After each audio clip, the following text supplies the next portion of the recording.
এই আমরা ব্যারাকপুর চলে এলাম। কটা বাজে মনে হয়? এই 1:10। 1:10 বাজে। উঠেছিলাম 12:30টার ট্রেনে, কল্যাণীর ট্রেনে। এই যে অনেক দিন পর অনেক সাথে দেখা। ইয়েস, হ্যালো বন্ধুরা, আজকে আমরা একটা বিশেষ কাজে যাচ্ছি, ঘুরবো আর খাবো। জায়গাটার নাম হচ্ছে ব্যারাকপুর। বুঝতেই পারছো ব্যারাকপুরের সবাই বলতে পারে দাদা বৌদি বিরিয়ানি, কিন্তু একটা নতুন জায়গায় আমরা যাচ্ছি, একটু ঘুরবো, আশেপাশের জিনিস দেখবো। এই ট্রেনে জাস্ট নামলাম, প্রচণ্ড গরম, প্রচণ্ড রৌদ্র। ছাতা এনেছিস তো? হ্যাঁ, ছাতা আনা হয়েছে, বাট চশমা আনা হয়নি, টুপি আনা হয়েছে। আচ্ছা ঠিক আছে, আমার কাছে ছাতা আছে যতদূর হয়। ওকে চলো, লেটস গো। তো আমরা স্টেশন থেকেই জাস্ট আসলাম, তাই তো? এই 5 মিনিট। আমরা 1 নম্বর গেট দিয়ে, মানে প্ল্যাটফর্ম ওখান দিয়ে বেরিয়ে তারপরে একটুখানি হেঁটেই অটো পাওয়া যাচ্ছে। গান্ধীঘাট বললে তাহলে অটো এখানে নামিয়ে দেবে। হ্যাঁ, আর গান্ধীঘাটের দিকেই মন্দিরটা, অন্নপূর্ণার মন্দির। একদম, চলো। আর কিছু আছে এই লাইনে? এই লাইনে শুধু মন্দির ঘাট আছে, বাকি আছে সব ওই সাইডে। মোবাইল পান্ডে, গান্ধী মিউজিয়াম, আচ্ছা, চার্চ, ওই সাইডে 2-3টে জায়গা আছে। এই দাদা আমাদের নিয়ে এসেছে মন্দিরে। দাদা থাকবে আমাদের গান্ধীঘাট ছেড়ে দেওয়া অবধি। এই টোটো করে এসছি। চলো, এই হচ্ছে মন্দির, অন্নপূর্ণার মন্দির। এই হচ্ছে মন্দির।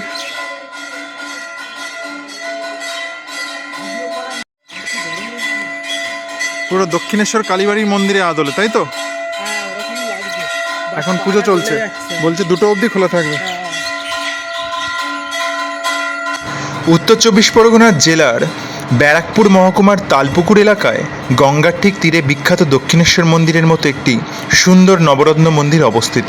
মন্দিরটি দেবী অন্নপূর্ণাকে উৎসর্গীকৃত। মন্দিরের প্রধান প্রবেশদ্বারটি পূর্ব দিকে। ফটক দিয়ে প্রবেশ করলে আপনার ডান দিকে নবরত্ন মন্দির এবং বাম দিকে নাট মন্দির দেখতে পাবেন। 6টি আটচালা শিব মন্দির সহ সমগ্র মন্দির চত্বরটি প্রায় 55 বিঘা জমি জুড়ে বিস্তৃত এবং এর পরিবেশ শান্ত ও শান্তিপূর্ণ। ইটের তৈরি এই মন্দিরটির নির্মাণ কাজ আনুমানিক 1870 সালে শুরু হয়েছিল এবং এটি সম্পূর্ণ হতে 5 বছর সময় লেগেছিল। মন্দিরটি একটি উঁচু বেদির ওপর অবস্থিত এবং এর পশ্চিম, উত্তর ও দক্ষিণ দিকে সিঁড়ি রয়েছে। প্রথম তলায় 4টি রত্ন এবং দ্বিতীয় তলায় 5টি রত্ন, যা সব মিলিয়ে 9টি রত্ন বা নবরত্ন হয়। এর উদ্বোধন হয়েছিল 1875 সালে 12 এপ্রিল, দক্ষিণেশ্বর মন্দির খোলার প্রায় 2 দশক পরে। আমরা এসেছি অন্নপূর্ণা মন্দিরে। অন্নপূর্ণা ভাণ্ডার যাতে পাওয়া যায় তাড়াতাড়ি, সবাই অন্নপূর্ণা ভাণ্ডার যাতে পাওয়া, সেই জন্য অন্নপূর্ণা মন্দিরে এসেছি। আমরা ঠিক সময় এসেছি, খুব লাকি আমরা। মায়ের কৃপা আছে আমাদের। আমরা ঠিক মোমেন্টে 12টার সময়, এই 2টোর সময় বন্ধ হচ্ছে, আমরা সেই সময় এসেছি। সেই সময় পুজো শেষ হলো আর ওই মায়ের আহুতি নিলাম। আর একটু নিচে নাম দেখে এখানে গেলাম। একটা জায়গা আছে যেখানে ঠাকুর শ্রীরামকৃষ্ণদেব এই বেলতলায় এসে বসতেন। রামকৃষ্ণ পরমহংসদেব কেবল অন্নপূর্ণা মন্দিরের উদ্বোধনের দিনেই নয়, মন্দিরের জন্য জমি নির্বাচনের দিনেও উপস্থিত ছিলেন। বলা হয় যে পূর্বে গঙ্গার অপর পারে শ্রীরামপুরকে মন্দিরের স্থান হিসাবে নির্বাচন করা হয়েছিল, কিন্তু অবশেষে এই সুন্দর নবরত্ন মন্দিরটি নির্মাণের জন্য চাণক, যা ব্যারাকপুরের পুরনো নাম, চূড়ান্ত করা হয়। অন্নপূর্ণা মন্দিরটি রানী রাসমণির কনিষ্ঠ কন্যা জগদম্বা এবং মথুর মোহন বিশ্বাসের স্ত্রী দ্বারা নির্মিত হয়েছিল। ব্যারাকপুর অনেকটাই বড় জায়গা। এখানে শুনলাম যে ভোগ প্রসাদও দেওয়া হবে যারা কুপন কেটেছে আগে থেকে, আর ওইখানটা মনে হয় খাওয়ানো হয়।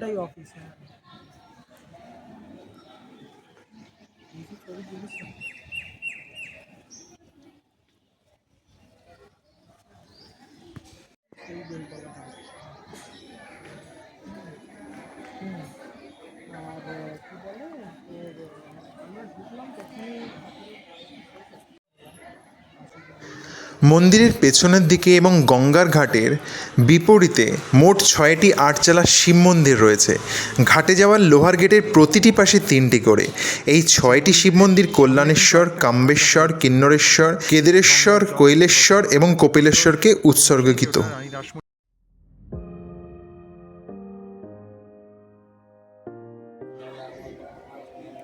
মন্দিরের ঠিক সামনেই এখানে লেখা আছে রানী লোকমাতা রানী রাসমণি কনিষ্ঠা কন্যা অন্নপূর্ণা মন্দিরের প্রতিষ্ঠাত্রী জগদম্বা দেবীর মূর্তি। এই হচ্ছে তিনি। তাহলে হয়ে গেল, এবার আমরা গান্ধীঘাটের দিকে এগোবো। ধারা এটা উৎসব ধারা, এটা কি, এখানে কি হয়? ও এখনো এটা ওপেন হয়নি। এটা কিসের জন্য, মানে পার্ক শুধু? পার্ক। ওইটা কবে হবে? এটা তো আমি বলতে পারবো না কবে হবে। আচ্ছা, সুন্দর লাগছে। এটা ওই তো গঙ্গা দেখা যাচ্ছে মানে, হ্যাঁ, ওই তো। গঙ্গাই তো, হ্যাঁ। আচ্ছা আচ্ছা আচ্ছা, বাহ, ভালো বানিয়েছে, কিন্তু এখনো উদ্বোধন হয়নি। এটা তো সরকারি কোথাও বানিয়েছে, হ্যাঁ, সরকার থেকেই বানিয়েছে। এখন তো সরকার উঠে গেছে, এবার তো সরকার খবর- এই যে নীল সাদা এখনো আছে উৎসধারা, এই তো বলবো। এই যে, হ্যাঁ, বেশ ভালো। চল, জুতো পরে যাবো নাকি রে? হ্যাঁ জুতো পরে নে। ওখানে কোনো জুতো- তো আমরা অন্নপূর্ণা মন্দিরের পর ফাইনালি এখন এসেছি এই দাদার টোটো করে। ওনাকেই বুক করে নিয়েছি, উনি আমাদের গান্ধীঘাট হয়ে একেবারে মেন রোডে আমাদের কোথায় নিয়ে যাবে যেন ওটা, না মঙ্গল পান্ডে পার্কে নিয়ে যাবে, ওখান থেকে ডিবাপি ওখান থেকে- বিরিয়ানি খেয়ে আমরা বাপাস। হ্যাঁ, তো হয়তো একটু বেশি পড়তো। আমরা এই মুহূর্তে এখন গান্ধীঘাটের সামনে দাঁড়িয়ে আছি, তাই তো নয়? হ্যাঁ, জায়গাটা খুব শুনশান লাগছে, বেশ আর্কিওলজিক্যাল সেই যে এগুলো থাকে না ব্যাপারগুলো, শুনশান। চলে আসছে। এখানে হয়তো সব ওই আর্মিদের কোনো হেডকোয়ার্টাররা আছে, তো সেই হ্যাঁ, জন্য সে তো আছে। বেশি বাড়িঘর কিন্তু চোখে পড়ছে না কিন্তু, দেখ। হ্যাঁ, এটা পুরো অফিস। আর এগুলো অফিসিয়াল এই জায়গা, এগুলো সব ঠিক আছে। চলো, তো এই গান্ধীঘাটে এই হচ্ছে বোর্ডে লেখা আছে গান্ধীঘাট। গান্ধীঘাট নাম হচ্ছে এখন এখানে গান্ধীর কিছু অ্যাসেসের পোর্শন আছে। ও আচ্ছা, এই জন্য গান্ধীঘাটের নাম হয়েছে, বোর্ডে লেখা আছে। আচ্ছা, এই গান্ধীঘাটের যে যে সামনে যে পিলারটা আছে মেন এন্ট্রান্স, সেখানে গান্ধীর ওই যে চরকা দেখা যাচ্ছে, ওটা কি চরকা বলে তো? বেশ, বা এন্ট্রান্সটা খুব সুন্দর কিন্তু, বাহ, এই জায়গাটা খুব ভালো, শান্ত শীতল লাগছে এই গরমের সময়ও একদম। বাবা গরম পড়েছে। বাঁদিকে কিছু মূর্তি দেখতে পাচ্ছি, সেই কোলভিল বিল মুন্নাদের মূর্তি দেখতে পাচ্ছি তীরধনুক হাতে। ওকে, চলো যাওয়া যাক। একটু এরকম ছায়া হলে গরমের সময় খুব ভাল লাগে। হ্যাঁ, একটা শহীদ স্তম্ভ এখান থেকে দেখতে পাচ্ছি, এটাই বোধহয় গান্ধী। ঠিক জালিয়ানওয়ালাবাগের যে একটা শহীদ স্তম্ভ থাকে লম্বা করে, সেরকমই লাগছে, সাদা। আচ্ছা, যাই হোক, চলো এগোনো যাক। মহাত্মা গান্ধীর স্মৃতিতে নির্মিত একটি সমাধি, 120 জাতের গোলাপ ও চমৎকার সব গাছপালায় ভরা এক সবুজ বাগান, এক মনোরম সূর্যাস্ত এবং আকর্ষণীয় নদী তীর। গান্ধীঘাট প্যাকেজটি আপনার জনাকীর্ণ কলকাতা থেকে বেরিয়ে শহরের কেন্দ্র থেকে প্রায় 30 কিলোমিটার উত্তরে ব্যারাকপুরের দিকে রওনা হতে প্রলুব্ধ করার জন্য যথেষ্ট। অনয়, প্রথম আসছিস তো? একদম আমিও প্রথম আসছি। দিলাম একটু। আমি ব্যারাকপুর যতবারই এসেছি দাদা বৌদি খেয়ে চলে গেছি। হ্যাঁ, আমি একমাত্র উৎসাহ জাগিয়েছি যে চল। হ্যাঁ। আমার মনে হয় যে কোনো জায়গায় গেলে একটু আশেপাশটা যা আছে সেটা দেখা উচিত, আর সময় থাকলে সামর্থ্য অনুযায়ী দেখা উচিত। কারণ বারবার তো একই জায়গায় আসা আমার ভাল লাগে না, আমার নিজের পার্সোনালি আবার একই জায়গায় আসতে ভালো লাগে না। তো একবারই আসবো, ভালো করে একটু দেখে যাব, আবার কোন সময় আসা হবে জানা নেই। খুব সুন্দর একটা স্তম্ভ করে দিয়েছে এখানে, গান্ধীজির কি ছাইভস্য রাখা আছে নাকি? তাই তো বলেছি। ওকে, গান্ধীঘাটে বসে খাবার খাওয়া নিষেধ, কিছু নির্দেশ দেওয়া আছে। আচ্ছা, চলো। বাহ, এই জলটা দেখলেই খুব সুন্দর লাগে, যদিও হাওয়া সেভাবে আসছে না। জুতো খুলতে হবে না এখানে? ও, গান্ধীঘাটের এখানে প্রবেশ করার আগে এখানে জুতো খুলতে হবে, আমার পায়ে ছাকা লাগবে। ওইটা কি বানিয়েছে ভাই?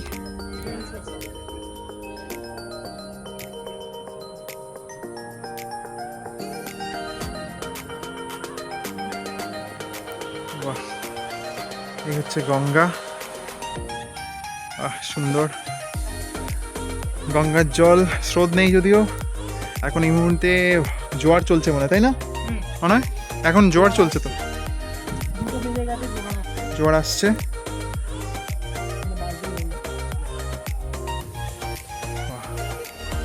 এখানে কি সব প্রাসাদপূর্ণ বাড়ি ফ্ল্যাট বানিয়েছে। আচ্ছা, ওপারটা কি? ওপারটা আমার জানা নেই।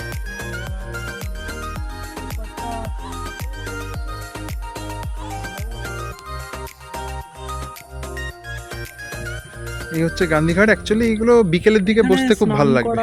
স্নান একজন করছিল, তাকে পুলিশ বকা দিচ্ছে। এই যে এখানে ফলকটা লেখা আছে, ও গান্ধীঘাট ভারতের প্রধানমন্ত্রী মহামান্য পণ্ডিত জওহরলাল নেহরু কর্তৃক প্রতিষ্ঠিত হয়। বাবারে, অনেক আগে, 1949, 15ই জানুয়ারি। মানে এটা নতুন করে রং। হ্যাঁ, দেখে তো মনে হচ্ছে যেন নতুন নতুন রং টং করেছে, কিন্তু জায়গাটা কিন্তু গান্ধীঘাট। তাহলে আমাদের প্রধানমন্ত্রী যখন জওহরলাল নেহরু ছিলেন তখন উনি করেন 1949, মানে স্বাধীনতার 2 বছর পরে। আর নির্মাণকারের নামটাও লেখা আছে এখানে ছোট্ট করে, কংক্রিট কনস্ট্রাকশন কোম্পানি লিমিটেড। ও, এখানে কোম্পানিটার নাম লেখা আছে।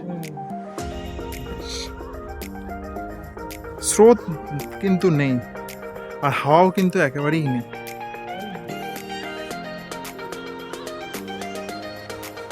বাহ, সুন্দর। বিকেলের দিকে, সন্ধ্যের দিকে এগুলো বসতে খুব ভালো লাগবে, একটু হাওয়া আসবে। আচ্ছা, গান্ধীঘাটের এই টাইমটা দেখা হলো ফেব্রুয়ারি থেকে সেপ্টেম্বর অবধি 9টা থেকে সকাল 9টা থেকে বিকেল 5টা, আর অক্টোবর থেকে জানুয়ারি 9:30 থেকে 4:30। ঠিক আছে। জায়গাটার পাশে কিন্তু অনেক সুন্দর পার্ক করা রয়েছে। এটা বুড়ো বটগাছ দেখতে পাচ্ছি। এটা বটগাছ তো? হ্যাঁ, অশ্বত্থ গাছ, সুন্দর সাজানো। এর মধ্যে আমাদের ঢুকতে দেবে না, পাবলিকদের মধ্যে। কলকাতা থেকে প্রায় 24 কিলোমিটার উত্তরে হুগলি নদীর তীরে অবস্থিত ব্যারাকপুরে রয়েছে ভারতের প্রাচীনতম সামরিক সেনানিবাস, যা 1772 সালে প্রতিষ্ঠিত হয়। ঐতিহাসিকভাবে এটি একটি প্রধান ব্রিটিশ প্রশাসনিক কেন্দ্র হিসাবে কাজ করত এবং 19 শতকের দুটি প্রধান বিদ্রোহের জন্মস্থান ছিল, যা ভারতের স্বাধীনতা আন্দোলনকে প্রজ্বলিত করতে সাহায্য করেছিল। এই ব্যারাকপুর ন্যাশনাল হাইওয়ে। এই হাইওয়েটা কত নম্বর হাইওয়ে জানো? এটা ট্রেন রোড, জিটি রোড। ও, এটা গ্র্যান্ড ট্যাঙ্ক রোড। আচ্ছা, এই জায়গাটা হচ্ছে চিড়িয়া মোড়।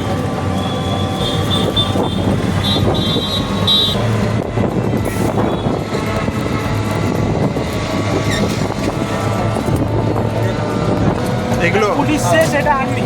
ও, মঙ্গল বিহার।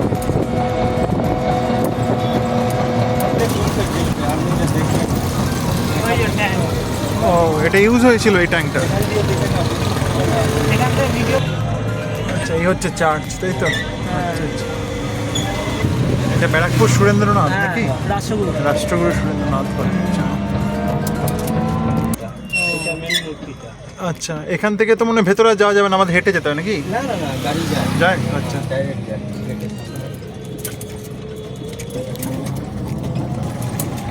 পার্কে তো যাতেই যায় না। কোম্পানি শুনেছে? হ্যাঁ, হ্যাঁ, ব্রিটিশদের। ওটা দেখি।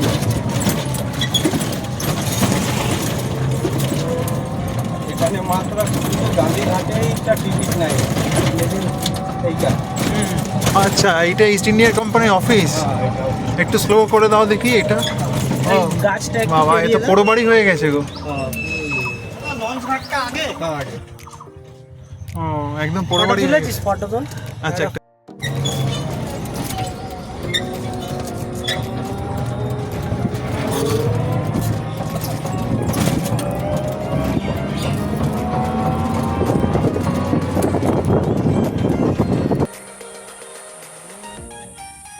মঙ্গল পান্ডে পার্ক, ব্যারাকপুর। এখন শুনছি নাকি এখানে টিকিটের ব্যবস্থা করে দিয়েছে, আগে ছিল না। 50 টাকা করে টিকিট দাদা বললো। 50 টাকা কি দেখা যায় আমরা ফেসবুক। রিভার ভিউ রেস্টুরেন্ট আছে এখানে বলছে। হ্যাঁ, একটা তো রেস্টুরেন্ট। এখানে নিয়ম হচ্ছে সকাল 8টার পর প্রবেশ মূল্য লাগবে। সকাল 8টার মধ্যে কে আসবে ভাই? ও, নর্মাল 50 টাকা করে টিকিট করে দিয়েছে। চলো যাই। বাচ্চাদের খেলার পার্ক মতো আছে। কেমন পার্ক হয়? হ্যাঁ, এটা 1978 সালে হয়েছে।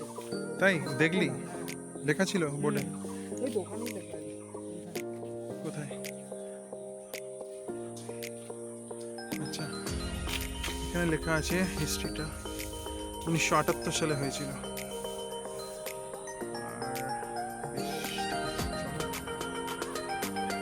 আর এই পার্কটি বিখ্যাত স্বাধীনতা সংগ্রামী মঙ্গল পাণ্ডের প্রতি উৎসর্গ করা হয়েছে। তিনি ব্যারাকপুর ক্যান্টনমেন্টের একজন সৈনিক ছিলেন, যিনি ব্রিটিশদের বিরুদ্ধে বিদ্রোহে যোগ দেন। সামনে গঙ্গা আছে, এখানে বসার ভালো জায়গা আছে, চল একটু বসবো।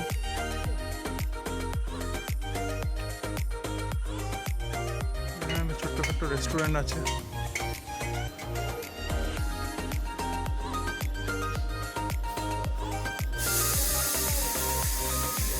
এই হচ্ছে পার্ক। ব্যাপারটা হচ্ছে একটু ফটো তোলা আর একটু ঘোরা, গঙ্গার পাড়, এই আর কি। আমরা হচ্ছে গান্ধীঘাট অনেক বেশি এখানে একটু ছায়াটা বেশি আছে, গাছপালা আছে তো ওই জন্যই। এই মঙ্গল পাণ্ডে, যেটার আসল মূর্তিটা এই সামনেই বসানো রয়েছে আমাদের টোটো দাদা। হ্যাঁ এখানে পার্কটার কাছে বাচ্চাদের জন্য তো খুবই ভালো। সবুজের মধ্যে অনেকে সবুজ মতো লাগছে, আমিও সবুজ পড়েছি। যাক, এখন রোদটা একটু কমেছে, সেটা বড় ভালো কথা। সেই একই, ওই যে ওটা আমরা দেখেছিলাম মনে পড়ছে, এই লাইন ধরেই চলে যাচ্ছে ওখানে গান্ধীঘাট ওইদিকে হয়তো। মঙ্গল পাণ্ডে তার বন্দুক ও তরোয়াল দিয়ে দুজন ব্রিটিশ অফিসারকে আহত করেন। ফলস্বরূপ তার কোর্ট মার্শাল হয় এবং 1857 সালের 8ই এপ্রিল তাকে ফাঁসি দিয়ে মৃত্যুদণ্ড দেওয়া হয়। এই পার্কে মঙ্গল পাণ্ডের একটি মূর্তি এবং তার প্রতি উৎসর্গীকৃত একটি স্মৃতিসৌধও রয়েছে। মঙ্গল পাণ্ডের মূর্তির সামনে একটি ছোট হাতির বাচ্চা মূর্তি আছে, যেটি শ্রদ্ধার চিহ্নস্বরূপ তার সুর উঁচু করে রেখেছে। 50 টাকাটা কিসের জন্য নিচ্ছে ভাই? এখানে বসার জায়গা, কাঠ, সব কিছু ভাঙা, দোলনাটা ভাঙা, তাই না? দেখি দোলনাটা ভাঙা, দেখিয়ে দিই। অথচ 50 টাকা লোকের কাছ থেকে নিচ্ছে, কি করছে? কি করছে? কিছুই করছে না, বেকার টাকাটা নিচ্ছে, কোনো সারাই করছে না, কিছু করছে না, পরিচর্যা করছে না। সেটা হলো আমি কথা শুনি নাইলি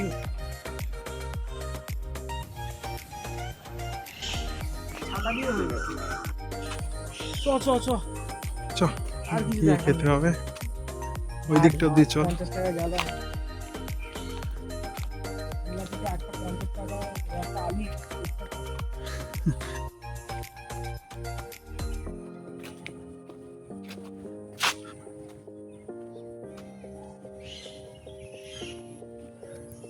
রঙ্গন গাছ, ঝাউ গাছ সব আছে।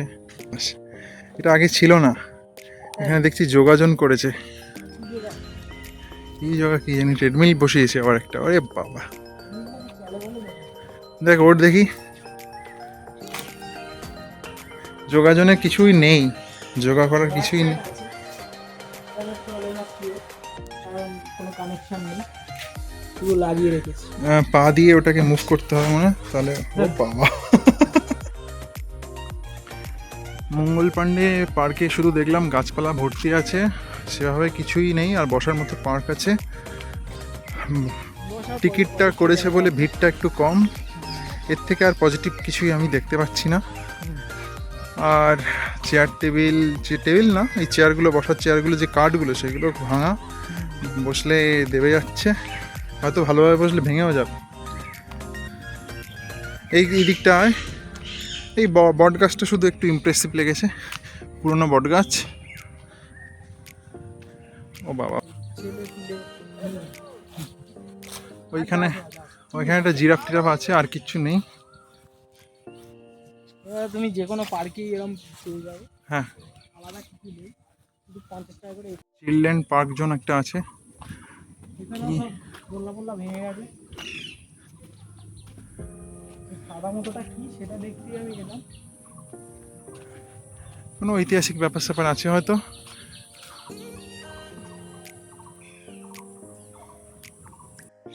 কি বলবি, আমাদের ব্যারাকপুরের এখানেই শেষ।